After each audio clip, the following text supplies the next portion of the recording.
2002년 한일 월드컵 4강 신화의 주역이죠. 거스 히딩크 감독. 히딩크 감독이 어제 갑자기 기자회견을 열었습니다.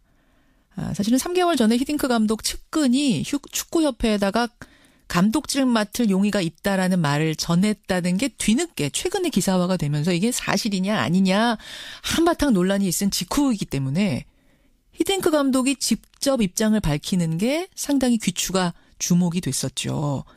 그런데 이렇게 말을 했습니다. 한국 축구를 위해서 어떤 형태로든 기여할 용의가 있다. 예. 사실 지금 축구대표팀 자리는 공석이 아닙니다. 신태용 감독이 자리를 지키고 있는 상황인데 이런 상황에서 이런 말을 한 것이 묘한 파장을 일으킬 수밖에 없죠. 예. 축구계에선 어떻게 받아들이고 있을까요? KBS 한준희 해설위원 연결을 해보겠습니다. 한 위원님 안녕하세요. 네, 안녕하세요. 일단 사실관계를 좀 확인할 것이 내가 감독하고 싶다 이렇게 딱 찍어서 말한 건 아니고 기술 고문이 될지 감독이 될지 또 다른 형태가 될지 모르겠지만 어쨌든 도움을 주고 싶다 이렇게 말한 거죠? 네, 그러니까 히딩크 감독으로서는 공을 대한축구협회에 넘기겠다는 그런 인터뷰였던 것 같습니다. 그리고 이 내용 전체로 보면은 사실은 이전까지 히딩크 재단 측을 통해서 알려졌던 것과 그렇게 다르지는 않습니다. 지금 방금 말씀하신 대로 감독이든 뭐 기술 고문이든 또 다른 어떤 역할이든 어떤 형태의 역할이든 한국을 위해서 하고 싶다. 여기까지가 일단은 히딩크 감독의 현재 입장인 것 같습니다. 가능성을 다 열어둘 테니까 시켜만 다오 뭐 이런 거예요. 말하자면 알아서 다오 이런 거죠. 네, 어떻게 보면 지금 뭐 말씀하셨듯이 이슈가 엄청나게 커진 상황 아닙니까? 그러니까요. 어떤 형태로든 이제는 대한축구협회가 그 내부적인 판단을 내려야 될 것 같습니다. 히딩크 감독과 과연 어떤 형태로든 공식적인 접촉을 해서 그러면 어떤 부문에 도움을 주실 수 있는지 한국 축구의 2018 러시아 월드컵에 있어서 이제 어떠한 유익한 점을 히딩크 감독이 우리에게 제공해 줄 수 있는지 이제는 대한축구협회가 공식적인 채널로서 결국 히딩크 감독과 제대로 한번 이야기를 나눠볼 때는 된 것 같습니다. 그렇죠. 그럴 때는 됐다. 여기서 또 하나 짚을 건 뭐냐면 지난 6월에 그때 이제 신태용 감독이 아니라 공석이었습니다. 감독직이 공석일 때 히딩크 감독 측에서 축구협회에다가 감독직 맡을 용의가 있다라고 의사를 전달한 적이 있었다. 아니다 받은 적 없다. 뭐 이게 막 진실공방이 오가고 있었잖아요. 어제 거기에 대해서도 히딩크 그렇죠. 감독이 입장 표명을 직접 했습니다. 네. 히딩크 재단을 통해서도 히딩크 진실공방이 상당히 뜨거웠었죠. 네. 그랬어요. 예. 히딩크 재단을 통해서도 했고 나도 협회 지인을 통해서 그런 의사를 전달한 적이 있다라고 얘기를 했습니다. 이게 어떻게 되는, 그럼 그 당시에 만약 이게 제대로 전달이 됐더라면 한번 공론화를 해볼 수도 있었던 게 되는 건가요? 히딩크 감독의 그 당시에 이제 히딩크 재단 측을 통한 전언은 이거였습니다.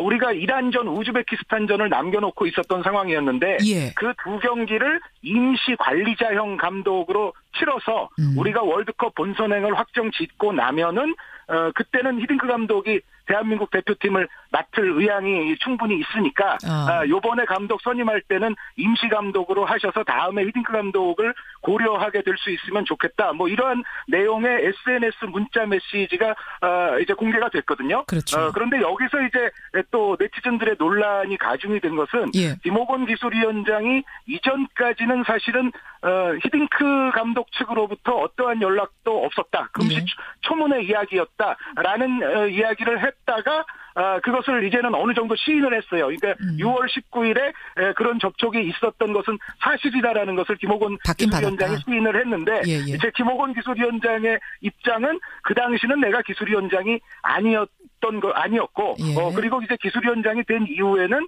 국내 감독 쪽으로 하는 그쪽으로 이제 갔기 때문에 사실상 뭐 그것은 없던 것처럼 이제 취급이 됐다라는 이야기를 했는데 어찌됐건 말씀하신 대로 이 포인트는 이전에는 연락을 전혀 받은 적이 없다고 했었다가 이제 연락이 받은 게 그래도 있다는 것이 시인이 되지 않았습니까? 그렇죠. 그런 의미에서는 사실 대한축구협회가 최근에 또 여러 가지 문제들도 많았는데 또다시 좀 신뢰도를 떨어뜨리는 그러한 어떤 역할은 했다는 생각입니다. 자, 이제 어쨌든 그 6월 상황은 지나가고 지금은 9월입니다. 9월. 지금은 신태용 감독 자리는 공석이 아니에요. 그렇죠. 그러니까 지금 감독 자리에 사람이 있습니다. 그렇기 때문에 히딩크 감독의 어제 발언이 묘한 파장을 일으킬 수밖에 없는 겁니다. 어떻게 해야 되는가? 어떻게 생각하세요? 이 문제에 참 답은 굉장히 어렵습니다만 예. 저는 그런데 저의 개인적인 이제 의견을 말씀을 드리자면 예. 저는 사실 최근에 대한민국 국가대표팀이라든가 대한축구협회를 정말 여러 가지 문제점에 있어서 제가 비판을 많이 해왔었거든요. 그렇죠. 그런데 그것과는 별개로 예. 이 사안만큼은 저는 지금 신태용 감독을 내치는 것은 불가하다는 생각입니다. 그것은 우리가 히딩크 감독 측의 그 문자 메시지에서도 나왔던 것처럼 아예 우리가 신태용 감독을 임명하기 전에 예. 이것은 이제 2경기의 임시 감독이고 2경기가 끝난 다음에 다시 생각해보자. 이렇게 얘기를 하고 신태용 감독을 임명을 했다면은 뭐 지금 히딩크 감독이든 또 다른 감독이든 여러 후보들을 놓고 다시 논의가 가능하겠습니다만 예.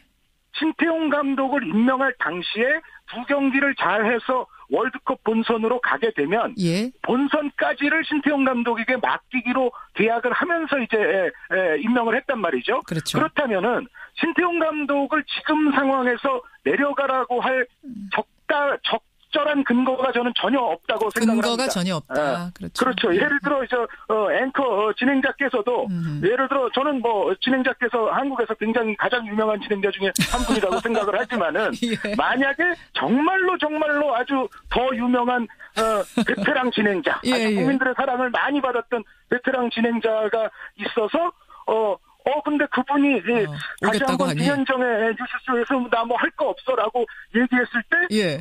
그러면은 지금 진행하고 있는 나는 그냥 내려가야 되는 건가?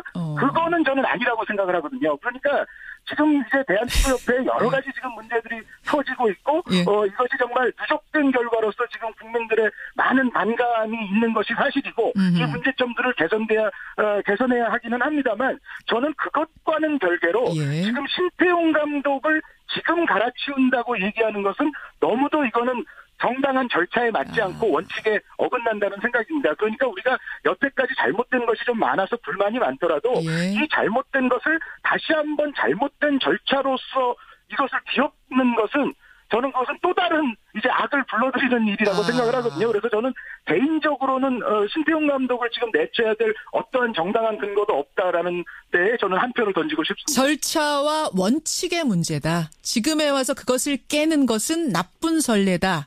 이런 말씀이신 거예요? 그렇죠. 그러니까 이제 예를 들어 이런 겁니다.